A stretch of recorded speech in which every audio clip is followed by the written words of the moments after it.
В ходе последних событий между чеченцами и дагестанцами про имама Шамиля, как и ожидалось, ингуши впряглись, и подавляющее большинство, опять же, как и ожидалось, выступили против чеченцев. В это же самое время ингуши успели придумать себе очередного героя Кавказской войны. Звали воина Гургал, всадник без головы, который продолжал сражаться на поле битвы даже после того, как ему враги отрубили голову.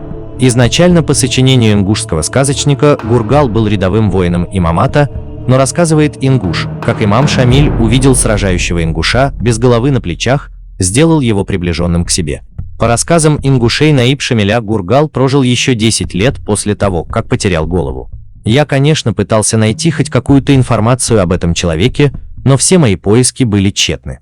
Судя по всему, дата рождения мифа про якобы легендарного ингушского наиба имама Шамиля родился в ноябре 24 числа. Все видео, где рассказывается про этого человека, залиты в сеть интернета именно в это время. Хотя кто бы сомневался, что высер про этого человека не более как очередной несостоявшийся понт от ингушей. В такие сказки может поверить любой и принять это как за исторический факт, но не чеченец. Мы-то знаем всех воинов в тех времен как свои 5 пальца, и кроме жалости к себе ингуши, сочиняя такие нелепые сказки, ничего другого не вызывают. Хотя и их можно понять. Единственный народ из Кавказа, у которых нет национальных героев.